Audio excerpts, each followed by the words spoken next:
अगर कोई आपको नीचा दिखाना चाहता है तो इसका मतलब है कि आप उससे पहले से ही ऊपर हो। जिंदगी जीने के लिए मिली है, इससे लोग क्या सोचेंगे यह सोचने में बर्बाद मत करो। किसी के बुरे वक्त में उसका हाथ पकड़ो, सहारा दो, उसे हिम्मत दो, क्योंकि बुरा वक्त थोड़े समय में चला जाएगा, लेकिन वह आपको दुआ जिंदगी भर देता रहेगा। मनुष्य सुबह से शाम तक काम करके उतना नहीं थकता जितना चिंता और क्रोध के एक क्षण में थक जाता है। संबंध परमात्मा से अच्छे बना लो तो तुम्हें किसी की जरूरत नहीं पड़ेगी, तुम खुद सबकी जरूरत बन जाओगे। सलाह देने तो हजारों आते हैं, लेकिन जब साथ देने की बारी आती है तो केवल भगवान आते हैं। जीतने के बाद तो सारी दुनिया गले लगाती है, क्योंकि जो आज आपके साथ है वह कल आपके खिलाफ हो सकते हैं। बिना मतलब के कोई आपकी इज्जत नहीं करेगा, लेकिन खुद को इतना काबिल बनाओ कि लोग बिना मतलब के भी आपका इज्जत करें। भगवान कहते हैं सोने से पहले तुम सबको माफ कर दिया करो, और तुम्हारे जागने से पहले मैं तुम्हें माफ कर दूंगा। भगवान ऑक्सीजन की तरह है जिन्हें आप देख नहीं सकते, लेकिन उसके बिना आप रह भी नहीं सकते। कोई और तुम्हारी मदद नहीं कर सकता, अपनी मदद स्वयं करो। आप खुद के सबसे अच्छे मित्र हैं और सबसे बड़े दुश्मन भी। इंसान तब समझदार नहीं होता जब वह बड़ी बातें करने लगे, बल्कि समझदार तब होता है जब वो छोटी छोटी बातों को समझने लगे। आप किस समय सही थे इसे कोई याद नहीं रखता, लेकिन आप किस समय गलत थे ये सब याद रखते हैं। सब दुख दूर होने के बाद ही मन प्रसन्न होगा, यह आपका भ्रम है। मन प्रसन्न रखो, सब दुख दूर हो जाएंगे, ये हकीकत है। किसी भी व्यक्ति की कोई भी बात बुरी लगे तो दो तरह से सोचो। यदि व्यक्ति महत्वपूर्ण है तो भूल जाओ, और बात महत्वपूर्ण है तो व्यक्ति को भूल जाओ।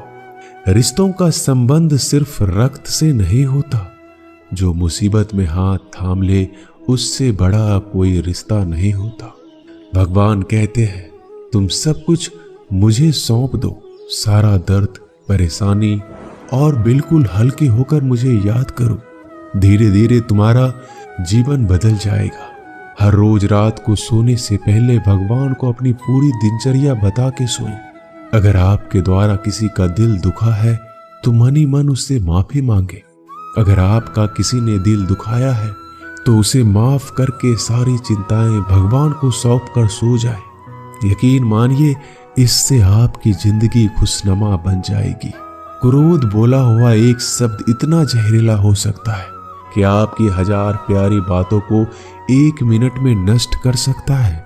सबको हंसाना, लेकिन किसी पर भी हंसना मत। सबके दुख बांटना, लेकिन किसी को दुखी मत करना। सबकी राह में दीप जलाना, लेकिन किसी का दिल जलाना मत। यही जीवन की रीत है, जैसा बोओगे वैसा ही पाओगे। दुआएं और प्रार्थनाएं असंभव को भी संभव बना देती है। ईश्वर को ना हमारे तन की जरूरत है ना धन की, उसको तो बस पवित्र मन की जरूरत है। इसलिए वो हमें कुछ भी छोड़ने के लिए नहीं कहता, बस कहता है बच्चे मन से विकार छोड़ो, गंदे विचार छोड़ो। जो आने वाला है वो हमेशा गुजरे हुए कल से बेहतर होगा। यही एक सोच आपके जीवन में कभी निराशा नहीं होने देगी। झूठ कितना अजीब है, खुद बोलो तो अच्छा लगता है, दूसरे बोले तो गुस्सा आता है। खुशियां चाहे किसी के साथ भी बांट लो, पर गम हमेशा भरोसेमंद इंसान के साथ ही बांटना चाहिए। जीवन में समय चाहे जैसा हो, परिवार के साथ रहो तो सुख बढ़ जाता है, दुख हो तो बट जाता है। सच्चा मित्र वही है जो उस समय में भी आपके साथ खड़ा हो जब सारी दुनिया आपके खिलाफ हो। आपके पास जितना भी है उसके लिए बार बार दिल से धन्यवाद कहें, हर वक्त कहें। यकीन मानिए, जितना भी है वो जल्दी कई गुना हो जाएगा। प्रार्थनाएं और ध्यान इंसान के लिए बहुत जरूरी है, क्योंकि प्रार्थना में भगवान आपकी बात सुनते हैं और ध्यान में आप भगवान की बात सुनते हैं। श्री कृष्ण से कितना कुछ छूटा। पहले माँ छूटी, फिर पिता छूटे, फिर जो नंद किशोर मिले वो भी छूटे, संग साथी छूटे, राधा भी छूटी, गोकुल छूटा, फिर मथुरा छूटा। श्री कृष्ण से जीवन भर कुछ न कुछ छूटता ही रहा। नहीं छूटा तो वो था देवत्व, मुस्कान और सकारात्मकता। श्री कृष्ण दुखी नहीं, उत्सव के प्रतीक है। सब कुछ छूटने पर भी कैसे खुश रहा जा सकता है, ये श्री कृष्ण से अच्छा कोई नहीं सिखा सकता। इसलिए हमेशा खुश रहें, सदा मुस्कुराते रहें। जीतने का मजा भी तभी आएगा जब लोग आपके हार का इंतजार करेंगे। गीता में लिखा है, यदि कोई आपको अच्छा लगता है तो अच्छा वो नहीं, अच्छे आप हैं, क्योंकि उसमें अच्छाई देखने वाली नजर आपके पास है। अपनी पीड़ा के लिए संसार को दोष मत दो, अपने मन को समझाओ। तुम्हारे मन का परिवर्तन ही तुम्हारे दुखों का अंत है। सोच और नीयत अच्छी रखिए, फिर आपके कष्ट प्रभु स्वयं दूर कर देंगे। याद रखना, भगवान से कभी उम्मीद छोड़ना नहीं और दुनिया वालों से कभी उम्मीद रखना नहीं। सुख दुख एक सिक्के के दो पहलू है। जहां सुख होगा वहां दुख भी होगा, जहां दुख होगा वहां सुख भी होगा। इसलिए सुख दुख के बारे में बिना सोचे निरंतर अपने लक्ष्य को प्राप्त करने के लिए प्रयास करते रहना चाहिए। एक बात हमेशा याद रखना, किसी के सामने गिड़गिड़ाने से ना मोहब्बत मिलती है ना इज्जत। इसलिए अपने स्वाभिमान को जिंदा रखो। कोई अगर आपकी किस्मत में होगा तो आपके पास खुद ही चलकर आएगा। दूसरों को हराने का मौका मत, बस खुद को आगे ले जाने की जिद पालो। कभी हार ना मानने की आदत ही एक दिन जीतने की आदत बन जाती है। सिर्फ दो चीजें मनुष्य के भाग्य का निर्माण करती है। पहला, स्वभाव। अगर आपके स्वभाव में अच्छाई, विनम्रता और गुण है तो आपका भाग्य चमकेगा। अगर आपका स्वभाव क्रोधी है, आलसी है, तो आपका भाग्य बिगड़ना अनिवार्य है। इसलिए अपने स्वभाव को मधुर और आकर्षित बनाइए। दूसरा, आपकी वाणी।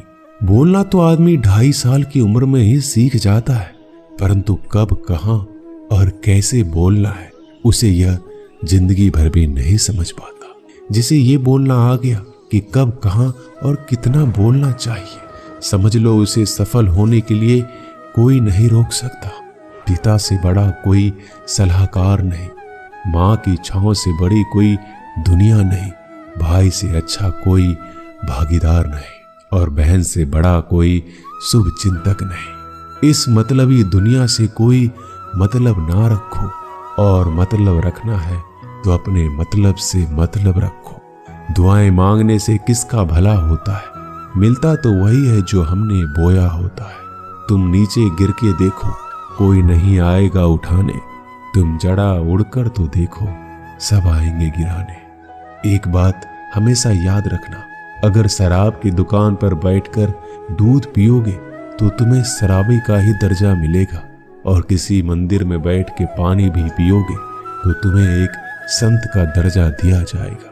इसलिए आप किसके साथ उठते बैठते हो ये बहुत मायने रखता है। दोस्तों, आशा करता हूं कि आपने इस वीडियो से बहुत सारी सीख ली होगी। मिलते हैं जल्दी एक नए ज्ञानवर्धक वीडियो में। धन्यवाद। अपना ख्याल रखिएगा।